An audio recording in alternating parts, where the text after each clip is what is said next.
a començar esta nova tanda de manualitats nadalenques, farem este coret, que és una tradició danesa. Són cors danesos que es fan en 2 trossos de paper, el material és super minimalista, és molt fàcil de fer, però necessita un poquet de paciència, perquè el que hem de fer és trenar el paper per a que quede este cabasset fet de 2 trossos de paper. Els materials són molt senzills, ja ho veureu.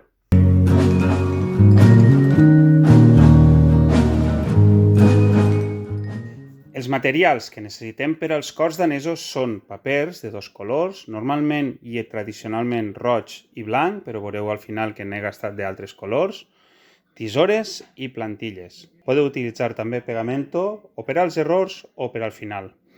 Per a fer les plantilles les podeu descarregar d'internet o al final del vídeo us explico com fer-les. El primer que anem a fer és tindre en compte que les plantilles que trobareu per internet vos marquen mitja plantilla. Fixeu-vos que vos indica que això està doblegat. Per tant, el que farem serà doblegar el full. Uno blanc, uno roig,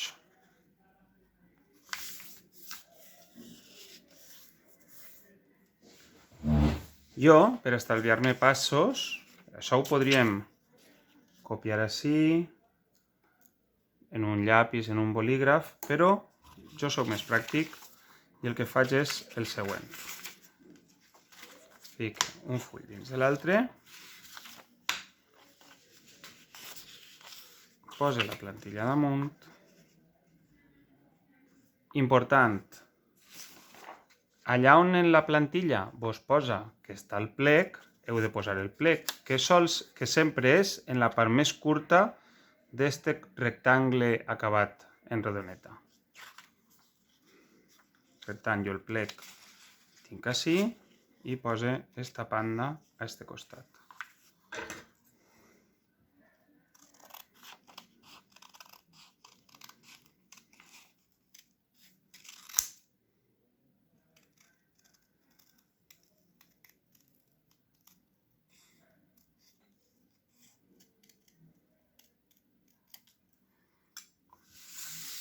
Una vegada tinc això, només fa falta retallar les línies. Fixeu-vos, des del plec fins a l'interior.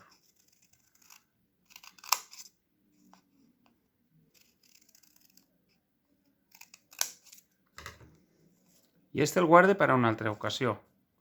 Anem a fer un dels corets més senzills. Més senzill encara seria uno de 2. Però fixeu-vos que aquesta peça, només de posar-la aixina, ja és un cor. Ara, el que farem serà trenar. Heu de tindre en compte què és la part de fora i què és la part de dins. I trenarem ficant, per exemple, el blanc per dins del roig.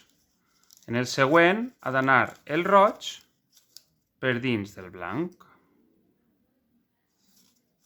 De manera que als dos costats es veu el mateix, roig, blanc, blanc. Val? I així ho anirem trenant i col·locant a lloc.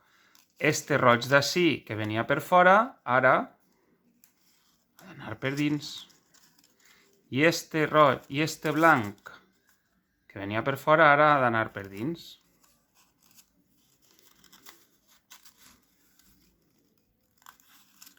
És millor que ho aneu trenant a poquet i l'aneu col·locant a lloc. Val? Començant per este extrem i acabant en l'altre. Tenim roig, blanc, este blanc, doncs, li toca anar per dins del roig. Doncs, allà anem. Este blanc li toca anar per dins del roig. I a este blanc que venia per ací dins, ara li toca anar per fora, o el que és mateix, el roig ha d'anar per dins del blanc.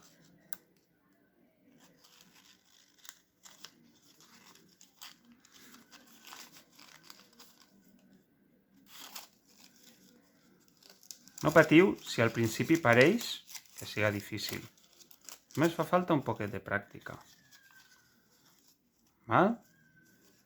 I així, este blanc d'ací, com que este ve per fora, este blanc d'ací ha de vindre per dins.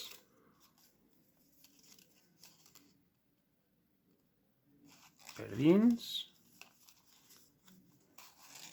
Per que no vos lieu continu en el blanc. Per dins. Ara este va per fora.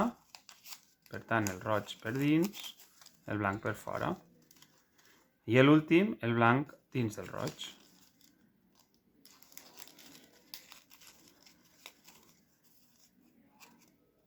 Ja teniu així un cor danès. La gràcia és que és un cabasset. I de fet, així dins se li posen caramels. Per acabar-ho, en realitat, faríem una tira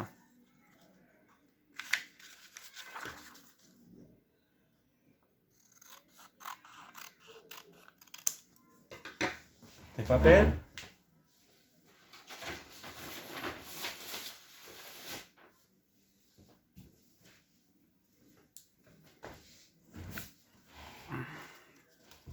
que apegarem així, aquí,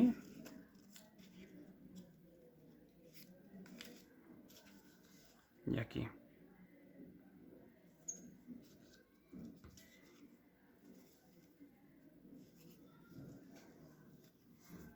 Mireu, este coret està fet en esta plantilla. Però teniu altres models. En esta plantilla està fet este. En esta plantilla està fet este.